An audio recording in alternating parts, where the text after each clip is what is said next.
ये unit cover हो जाएगा, उसके बाद मैं आप लोगों को मोस्ट इम्पॉर्टेंट क्वेश्चंस कराऊंगी, फिर उसके आंसर्स भी प्रोवाइड करूंगी आप लोगों को मेरे चैनल पे physics. Welcome to our YouTube channel your BSc guide. आज की इस वीडियो में हम बीएससी थर्ड सेमेस्टर के केमिस्ट्री के यूनिट 1 जो चल रहा है केमिकल काइनेटिक्स, उसका आज क्लास 4 है। ठीक, बुक का नाम है chemical dynamics and coordination chemistry.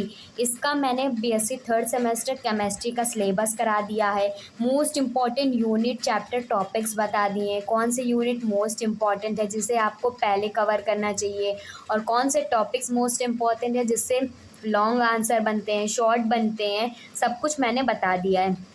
और क्लास 1, 2, 3 हो चुकी है, काफ़ी इम्पॉर्टेंट क्लास थी। मैंने बेसिक से पूरा कवर किया है, जो जो इम्पॉर्टेंट टॉपिक है उसमें जितना हो सकता है मैंने बहुत ही बेहतरीन तरीके से कवर कराया है। साथ ही साथ मैंने नोट्स भी उसमें के आप लोगों को लिखवाते चली हूँ, और मैं हर बार बोलती हूँ कि आप नोट्स बनाते हुए चलिए, ताकि एग्ज़ाम के टाइम पे आप लोगों को कोई भी तरह की कोई भी प्रॉब्लम ना हो। ठीक, और मैं आप लोगों को शॉर्ट वे में ही समझाती हूँ और शॉर्ट वे में ही लिखवाती हूँ, तो बहुत ज़्यादा टाइम आप लोगों का नहीं कंज्यूम होने का।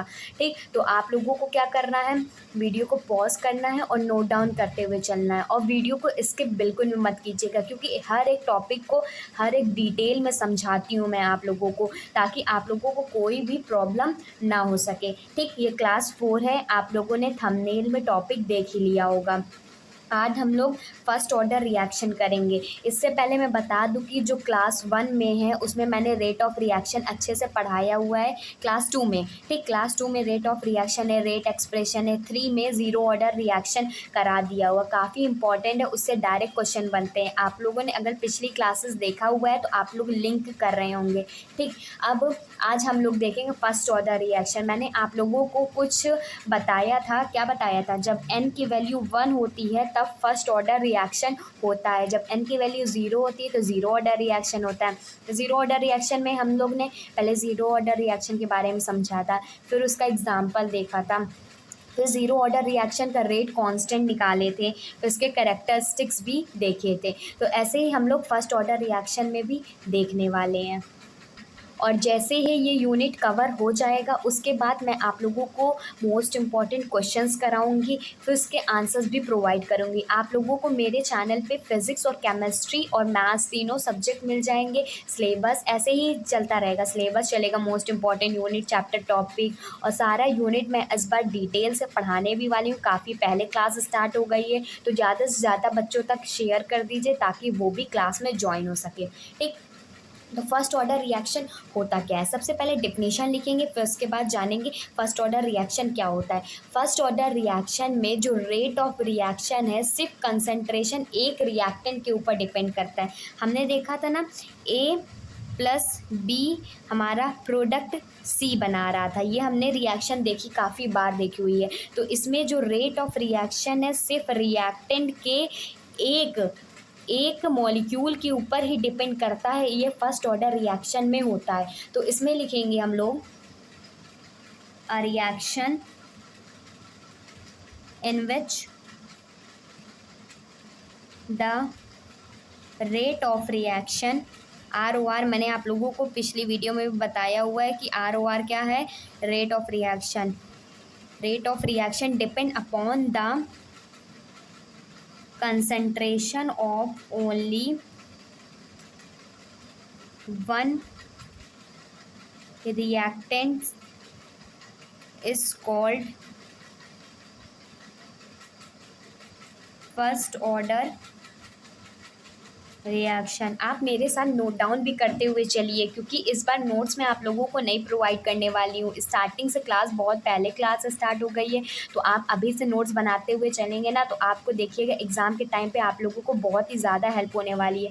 कुछ नहीं, एक मोटी सी कॉपी ले लीजिएगा, उसमें केमिस्ट्री बना लीजिए, फिज़िक्स पढ़ते हैं तो फिज़िक्स की और मैथ्स की सब मैं आप लोगों को डिटेल में पढ़ाने वाली। जितना मैं आप लोगों को पढ़ाऊँगी देखिएगा आप लोगों के क्वेश्चंस उसी से ज़्यादा बनेंगे। सेकेंड सेमेस्टर में भी मैंने आप लोगों को जितना प्रोवाइड किया है, बहुत सारे बच्चों का अच्छा रिव्यू आया है कि आपने जैसा पढ़ाया था वैसे ही आया। अगर आपको बिलीव नहीं होता तो आप मेरे कम्युनिटी टैब में जाकर चेक करेंगे, कम्युनिटी सेक्शन है, उसमें जाकर चेक करेंगे, बहुत सारे बच्चों का अच्छा भी रिव्यू आया है। तो बस आप लोग मुझ पे ट्रस्ट कीजिए, मैं आप लोगों को बेस्ट कंटेंट प्रोवाइड करूँगी और बेस्ट गाइडेंस भी दूँगी। बस आपको ट्रस्ट करना है, चैनल को सब्सक्राइब कर लेना है और बेल आइकन को ऑल पे सेलेक्ट कर लीजिएगा। जैसे कोई मेरी नई वीडियो आती है, मंडे टू फ्राइडे आती है, ठीक, तो शाम को 6 बजे आती है। अगर नोटिफिकेशन आपका ऑल पे सेलेक्ट होगा तो सबसे पहले आपके पास नोटिफिकेशन आ जाएगा, फिर आप लोग देख लेंगे।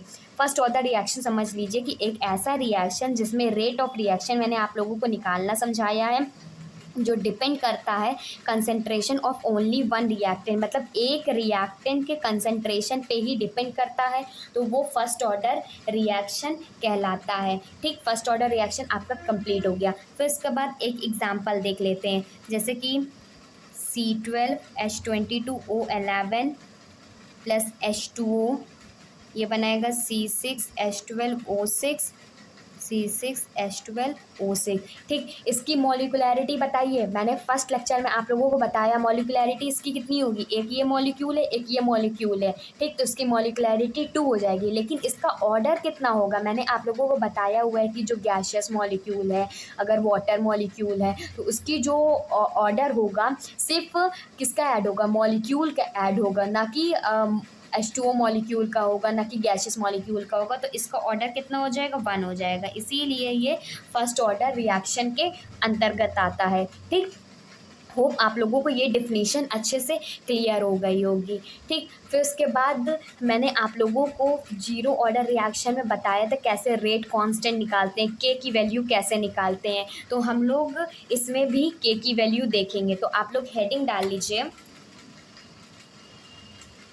कैलकुलेशन फॉर रेट कांस्टेंट, या इसको रेट एक्सप्रेशन भी कह सकते हैं। ठीक, आप लोगों को कोई क्वेरी हुआ करिए, जैसे कोई क्वेश्चन नहीं आ रहा है तो आप लोग कमेंट किया करिए, मैं आप लोगों के सारे कमेंट्स पढ़ती हूँ, रिप्लाई भी करती हूँ, जो हो सकता है मैं आप लोगों को बेस्ट कंटेंट ही प्रोवाइड करती हूँ। बीएससी से रिलेटेड आप कुछ भी पूछ सकते हैं, मैंने सब कुछ फेस किया हुआ है, तो मैं आप लोगों को अच्छा ही गाइडेंस दूंगी। ठीक, और मेरे एग्ज़ाम्स भी काफ़ी अच्छे हुए, तो उसी हिसाब से मैं आप लोगों को भी पढ़ाती हूँ ताकि आप लोगों के भी अच्छे परसेंटेज बन जाए, क्योंकि बीएससी में क्या होता है ना कि परसेंटेज ही मैटर करते हैं। तो अगर आप लोग लास्ट के टाइम में भी 1 महीने 2 महीने 3 महीने पहले पढ़ लेंगे ना, तो एग्ज़ाम में अच्छे मार्क्स स्कोर करेंगे, और मैं आप लोगों को उसी हिसाब से पढ़ाती हूँ। इस बार मैंने क्लासेस जल्दी इसलिए स्टार्ट कर दिया है क्योंकि सेकेंड सेमेस्टर में क्या हुआ था कि लास्ट के टाइम पे थोड़ी सी तबीयत डाउन थी मेरी, तो इसी की वजह से कुछ क्लासेस थोड़ा लेट हुई थी, लेकिन इस बार नहीं होने वाली है। इस बार मैं आप लोगों को पहले से ही पूरा कंप्लीट करा दूंगी, 1 महीने पहले से ही आपका कोर्स कंप्लीट हो जाने वाला है। बस मेरी आप सारी टिप्स को देखिए और सारी क्लासेस को अटेंड कीजिए। ठीक, अब रेट कांस्टेंट के लिए रेट कांस्टेंट निकालना है फर्स्ट ऑर्डर रिएक्शन के लिए। सबसे पहले हमें रिएक्शन चाहिए होगा, फर्स्ट ऑर्डर रिएक्शन ले लेते हैं। मान लो ए से हमारा बी बन रहा है, ठीक, मान लो उसकी इनिशियल कंसंट्रेशन ए है, अभी हमारा प्रोडक्ट नहीं बना, 0 है। फिर उसके बाद कुछ टाइम के बाद ए माइनस एक्स हो जाती है, मतलब ए में से कुछ घट जाता है। जीरो ऑर्डर में मैंने बहुत ही डिटेल में इसको समझाया हुआ है। ठीक, और एक्स प्रोडक्ट बन गया। ये क्या है, ये है इनिशियल कंसंट्रेशन, और ये क्या है, आफ्टर टाइम टी, कुछ टाइम के बाद ये कंसंट्रेशन हो जाती है। अब हम रेट कैसे लिखते थे, फर्स्ट ऑर्डर के लिए ये होता था dx बाई dt, जो प्रोपोर्शनल होता था। ये जो हमारे पास रिएक्टेंट की जो टाइम टी के बाद कंसंट्रेशन लिखते थे a माइनस एक्स, अब ये फर्स्ट ऑर्डर के लिख लिए तो इसकी जो पावर हो जाएगी 1 हो जाएगी। ठीक, अब यहाँ से ये जो प्रोपोर्शनलिटी का साइन हटेगा तो क्या आएगा, कांस्टेंट आएगा। तो इसमें देखिए ये आएगा dx बाई dt, प्रोपोर्शनलिटी का साइन हटा, इक्वल आया, तो ये के हो जाएगा, जिसे हम रेट कांस्टेंट कहते हैं। इसी की हमें वैल्यू निकालनी है। तो के क्या है, मैं आप लोगों को बार बार बता रही हूँ, आगे नहीं बताऊँगी, तो बार बार कह रही हूँ, के क्या है, हमारा रेट कांस्टेंट है, और काफ़ी ज़्यादा इंपॉर्टेंट है। पिछले क्लास में मैंने आप लोगों को बोला भी था कि आप लोग एक पेज ले लीजिए, उसमें जैसे कि ज़ीरो ऑर्डर रिएक्शन है, उसका रेट कांस्टेंट है, उसका जो मेन फार्मूला है उसको लिखते हुए चलिए, क्योंकि ये सारे फार्मूला आप लोगों के एग्ज़ाम में न्यूमेरिकल के बेस में आ भी सकते हैं। ठीक, तो मैं आप लोगों को हर तरह से तैयारी करवा रही हूँ ताकि आप लोगों का कुछ भी ना छूटे। ठीक, के रेट कांस्टेंट है, अब हमें के की वैल्यू ही चाहिए, तो इसको जो एक्स वाला टर्म है एक साइड कर लेते हैं, डी एक्स अपॉन ए माइनस एक्स, और इधर के कर देते हैं और ये डी टी को उधर भेज देंगे। फिर उसके बाद हम लोग इसमें क्या करेंगे, इंटीग्रेशन करेंगे। इंटीग्रेशन कैसे करेंगे, देखिए इसको, अब इसका इंटीग्रेशन करेंगे तो लिखेंगे ऑन इंटीग्रेटिंग। अब हम लोग इसका इंटीग्रेशन करेंगे तो ये हो जाएगा डी एक्स अपॉन ए माइनस एक्स हो जाएगा, और डी एक्स के साथ हो गया, और के कांस्टेंट है तो के बाहर हो जाएगा, और डी टी का इंटीग्रेशन हो जाएगा। ठीक, इसका इंटीग्रेशन हो जाएगा, तो जब इसका इंटीग्रेशन क्या होता है हम जानते हैं, यहाँ पर लिख लीजिए, हम जानते हैं अगर हम लोग इंटीग्रेशन करते हैं 1/x dx का, तो वो क्या होता है, log ऑफ x आता है ना, जिसका बेस e होता है, तो वही चीज़ 1/x मान के चलेंगे। x की जगह पे क्या है, a माइनस एक्स है, तो इसका इंटीग्रेशन क्या आएगा, log a minus x, base e रहेगा। और देखिए अंदर a माइनस एक्स है, a तो कांस्टेंट हो गया हमारा, x का differentiation with respect to x हो रहा है ना, तो जब इसका करेंगे तो माइनस हो जाएगा। ठीक, जो बायो वाले बच्चे हैं वो भी ध्यान से देख लीजिएगा क्योंकि काफ़ी इम्पॉर्टेंट है। फिर उसके बाद एक इंटीग्रेशन कांस्टेंट इसमें ऐड होता है। ठीक, ये क्या है, आई इंटीग्रेशन कांस्टेंट। ठीक, अब यहाँ से हमें सबसे पहले क्या निकालना होगा, ये इक्वेशन नंबर 1 मान लीजिए। अब यहाँ से हमें क्या क्या चीज़ चाहिए होगी, आई की वैल्यू चाहिए होगी, तभी तो हम के की वैल्यू निकाल पाएंगे। तो सबसे पहले आई की वैल्यू निकालेंगे, तब जा करके के की वैल्यू निकालेंगे। तो इसमें देखते हैं, आई की वैल्यू निकालने के लिए क्या करेंगे, हमने ज़ीरो ऑर्डर रिएक्शन में बताया हुआ कि आई की वैल्यू कैसे निकलती है। अगर if x is equal to zero रख देंगे और t is equal to zero रख देंगे, देन इस इक्वेशन में x की जगह ज़ीरो रख देना है और t की जगह भी ज़ीरो रख देना है, तो क्या आएगा, minus log e a minus zero is equal to k zero plus I. तो आई की वैल्यू क्या आ जाएगी, लॉग ई और ए बचेगा यहाँ से, और के ज़ीरो हो जाएगा, ये आई की वैल्यू हो जाएगी ये। तो इसको सेकेंड इक्वेशन मान लो। अब ये सेकेंड इक्वेशन को फर्स्ट इक्वेशन में पुट कर देना है, तब जा कर के हमारे पास के की वैल्यू निकलेगी। तो क्या करना है, put equation second in equation number first में पुट कर देंगे, तो ये आ जाएगा minus log e a minus x, base हमेशा ई रहेगा। ठीक, ये के टी माइनस लॉग ई ए।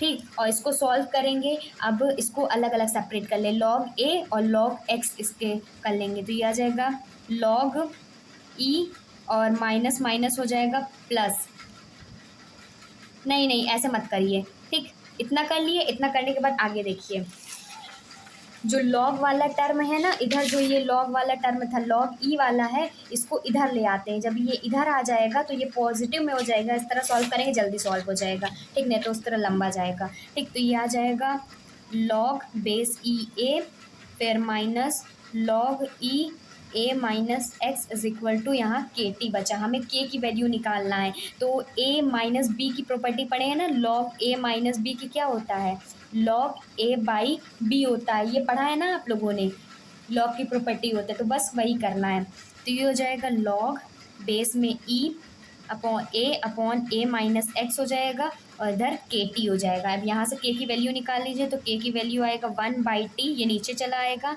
और यहाँ से लॉग ई ए अपॉन ए माइनस एक्स हो जाएगा। अब देखिए ये ई में है, इसको हमें बेस 10 में कन्वर्ट करना है, मतलब क्या करना है, लॉग ई को convert log E into log 10। अब बेस ई से लॉग 10 में कन्वर्ट करने के लिए क्या करते थे हम लोग, क्लास 12 से ही पढ़ते आ रहे हैं ना, कि 2.303 से मल्टीप्लाई करते हैं। तो 2.303 से मल्टीप्लाई किया, नीचे टी है, ऊपर लॉग, ये 10 हो जाएगा, और ए माइनस एक्स। अब ये जो वैल्यू आई है ये काफ़ी ज़्यादा इम्पॉर्टेंट है, फॉर्मूला में नोट कर लीजिएगा। ये क्या है, रेट एक्सप्रेशन या रेट कांस्टेंट। रेट कांस्टेंट ये कह सकते हो या रेट एक्सप्रेशन कह सकते हो फॉर फर्स्ट ऑर्डर रिएक्शन। ये फर्स्ट ऑर्डर रिएक्शन के लिए ये रेट कांस्टेंट की वैल्यू है, काफ़ी ज़्यादा इम्पॉर्टेंट है। अब हम लोग इसमें हाफ लाइफ पीरियड देखेंगे। जैसे मैंने आप लोगों को ज़ीरो ऑर्डर रिएक्शन के लिए हाफ लाइफ पीरियड बताया था ना, अब वैसे ही हम लोग इसका भी देखेंगे। तो आगे देखते हैं। अब हम लोग फर्स्ट ऑर्डर रिएक्शन के लिए हाफ लाइफ पीरियड देखेंगे। जैसे कि मैंने आप लोगों को ज़ीरो ऑर्डर जब कराया था उसमें मैंने आप लोगों को हाफ लाइफ पीरियड की डिफिनीशन भी लिखवाई थी, तो बार बार डिफिनीशन थोड़ी ना लिखेंगे। अब फर्स्ट ऑर्डर रिएक्शन के लिए हाफ लाइफ देखेंगे। टाइम कितना है, टाइम हमारे पास टी हाफ हो जाएगा, मतलब टाइम आधा हो जाएगा, ठीक। और कंसंट्रेशन भी आधी हो जाएगी, A/2 हो जाएगी कंसंट्रेशन। ये सब चीज़ मैंने आप लोगों को बता दिया हुआ है, इसीलिए कह रही हूँ अगर आपने पीछे लेक्चर देखा हुआ है तो आप लोगों को समझ में पूरा आने वाला है, ठीक। सब जो लेक्चर है सीक्वेंस वाइज बना है और उसमें मैंने बेसिक से पूरा स्टार्ट किया हुआ है, तो आप लोग पूरा लेक्चर ध्यान से ज़रूर देखिएगा, ठीक। अभी हमने निकाला के की वैल्यू, क्या निकाला, के की वैल्यू आई थी 2.303/t log बेस में 10 A/A-x। जहाँ पर t है वहाँ पर t हाफ पुट कर देना है और जहाँ पर x है वहाँ पर A/2 पुट करना है। तो इसको सॉल्व करेंगे तो क्या आएगा, k is equal to 2.303, t की जगह करना है t हाफ, ठीक। और ये log 10 और x की जगह पे क्या करना है, ये a as it is, a minus x की जगह पे क्या करना है, A/2, ठीक। इसको करेंगे, अब इसको सॉल्व करना है तो ये हो जाएगा 2.303 t हाफ log 10, ये हो जाएगा। इसको सॉल्व करेंगे तो ये आ जाएगा 2a, ये नीचे से 2 हो जाएगा, ये a हो जाएगा, ये कैंसल आउट हो जाएगा, a से a कैंसल आउट हो जाएगा। तो इसमें आगे देखते हैं क्या log 2 बचेगा और log 2 की वैल्यू रख देंगे तो ये आ जाएगा k is equal to 2.303/t half log base 10 और 2, और log 2 की वैल्यू क्या होती है, log 2 की वैल्यू होती है 0.3010, ठीक। ये log 2 की वैल्यू होती है। अब ये वैल्यू को इसमें रखेंगे तो आएगा k is equal to 2.303/t half और इसके मल्टीप्लिकेशन में आएगा 0.3010, ठीक। अब इसको सॉल्व करना है, जब इसको सॉल्व करेंगे टी हाफ वाली वैल्यू को उधर भेज देंगे, टी हाफ ही तो निकालना है, हाफ लाइफ पीरियड निकालना है ना, तो ये नीचे आ जाएगा। ये इसको सॉल्व करेंगे तो ये आएगा 0.6931/k। इसको भी आप लोग फॉर्मूला शीट में नोट कर लीजिएगा। ज़ीरो ऑर्डर रिएक्शन का rate constant, zero order reaction का ये जो हाफ लाइफ पीरियड है, फर्स्ट ऑर्डर रिएक्शन का rate constant, first order reaction का हाफ लाइफ पीरियड, इसको सब कुछ नोट डाउन कर लीजिएगा क्योंकि ये सब काफ़ी ज़्यादा इंपॉर्टेंट है। डायरेक्ट आपको याद रहेंगे तो अच्छा रहेगा। Half life period of first order reaction, ठीक। तो ये पूरा हो गया कंप्लीट। अब इसमें कुछ बेसिक चीज़ें बची हैं, जैसे कि अगर एग्ज़ाम में शॉर्ट नोट में पूछ लिया करता है कि आप लोग फर्स्ट ऑर्डर रिएक्शन बताइए, एग्जांपल बताइए और कैरेक्टरिस्टिक बताइए, तो उसमें कैरेक्टरिस्टिक टॉपिक भी काफ़ी ज़्यादा इम्पॉर्टेंट है। तो नेक्स्ट हेडिंग पड़ेगी characteristics. Characteristics of first order reaction, कम से कम 2 से 3 कैरेक्टरिस्टिक्स तो पता ही होना चाहिए। इसकी सबसे पहले तो इसकी यूनिट निकाल लेते हैं। पहले कैरेक्टरिस्टिक में इसकी यूनिट निकाल लेते हैं। अभी हमने देखा ना के की क्या वैल्यू आई, के की वैल्यू है 2.303/t log 10 A/A-x। तो इसमें देखिए कंसंट्रेशन से कंसंट्रेशन टर्म, जो इनिशियल कंसंट्रेशन है वो तो कैंसिल आउट हो जाने वाला है। सिर्फ यहाँ पर क्या बचने वाला है, ये वाली पूरी वैल्यू कैंसिल आउट हो जाने वाली है यूनिट में, और इसमें सिर्फ टाइम बचने वाला है। तो इसकी जो यूनिट आएगी वो टाइम इनवर्स आएगी। तो इसमें लिखेंगे unit of first order reaction, ये लिख सकते थे unit of rate constant of first order reaction. Rate constant, unit of first order या यूनिट ऑफ फर्स्ट ऑर्डर का रेट कांस्टेंट का क्या आएगा, वो आएगा टाइम इनवर्स। टाइम इन्वर्स इसकी यूनिट आएगी, ठीक। और जो रेट कांस्टेंट होता है ये इसकी इनिशियल कंसंट्रेशन पे डिपेंड बिल्कुल भी नहीं करता है, क्योंकि अभी हमने देखा ना रेट कांस्टेंट पे क्या वैल्यू आ रही है। तो नेक्स्ट पॉइंट होगा इसमें रेट कांस्टेंट के does not depend upon the initial concentration, जो कि ए है, ठीक। दूसरा पॉइंट भी हो गया, आप लोगों को समझ में आ गया होगा। अब तीसरा पॉइंट में लिखेंगे जो हाफ लाइफ पीरियड अभी मैंने आप लोगों को निकलवाया है ना, जो टी हाफ है, ये किस पे डिपेंड नहीं करता, ये कंसंट्रेशन पे डिपेंड नहीं करता। एक पे कहाँ डिपेंड कर रहा है, ये 0.6931 है, नीचे के है, तो इसमें एक पॉइंट ये भी लिखेंगे। सब कुछ मिलता जुलता है, बस आप लोगों को अपना दिमाग लगाना है, ठीक। तो थर्ड पॉइंट लिखेंगे half life period of first order, जो कि टी हाफ है, does not depend upon the initial concentration a, ठीक। तो ये इसकी कैरेक्टरिस्टिक्स भी हो गई है कंप्लीट। अब मैं आप लोगों को एक चीज़ और बता दी हूँ, देखिए ध्यान से सुनिएगा, मैंने आप लोगों को काफ़ी बार बताया हुआ है, लेकिन एक बार फिर से सुन लीजिए कि मेरी जो क्लासेस चलेंगी मंडे टू फ्राइडे चलेगी, ठीक। शाम को 6 बजे चलती है। तो आप लोग डेली ये कमेंट मत किया करिए कि मैम क्लासेस कब होंगी, चल रही है कि नहीं। आप जब चैनल पे आएंगे ना तो प्लेलिस्ट बनी हुई है सारे चैप्टर की, सारे यूनिट की बनी हुई है, सारे सेमेस्टर की बनी हुई है, ठीक। आप जा कर के, जैसे आपको केमिस्ट्री का देखना है तो बीएससी थर्ड सेमेस्टर केमिस्ट्री की प्लेलिस्ट बनी हुई है, उसमें लेक्चर कैसे आएंगे ये भी बता देती हूँ। सबसे पहले मैंने आप लोगों को सिलेबस वाला लेक्चर करा दिया, फिर उसके बाद मोस्ट इंपॉर्टेंट यूनिट बता दिया है, जिससे आप लोग सबसे पहले पढ़ेंगे उससे पूरे मार्क्स मिलेंगे आप लोगों को। फिर उसके बाद क्या करना है, मैं आप लोगों को पूरा डिटेल में सारे यूनिट कवर कराने वाले, चाहे वो फिज़िक्स के हो, केमिस्ट्री के हो, मैथ्स के हो, सब कुछ डिटेल में पढ़ाने वाली हूँ।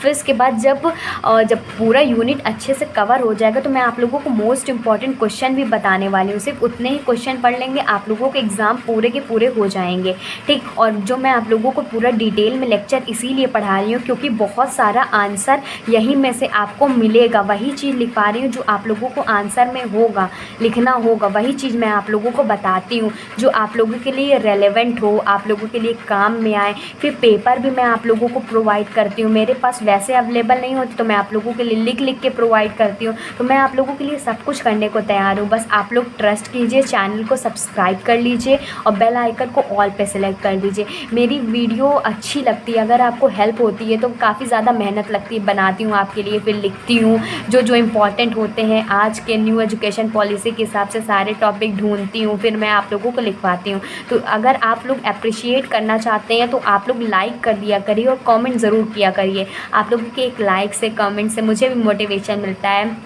मैं आप लोगों के लिए सब कुछ फ्री ऑफ कॉस्ट ही तो करा रही हूँ, कुछ आपसे पैसा तो ही ना ले रही हूँ। तो आप लोग प्लीज़ ज़्यादा से ज़्यादा बच्चों तक शेयर भी कर दीजिए ताकि उन बच्चों तक भी पहुँच जाए जो बच्चे अच्छे से पढ़ नहीं पाते हैं, तो उनके लिए भी हेल्पफुल होगा। अगर प्लीज़ नए हैं तो चैनल को सब्सक्राइब ज़रूर कर लीजिएगा। अगली वीडियो में हम लोग सेकेंड ऑर्डर रिएक्शन देखेंगे, काफ़ी इम्पॉर्टेंट है। So goodbye and stay safe.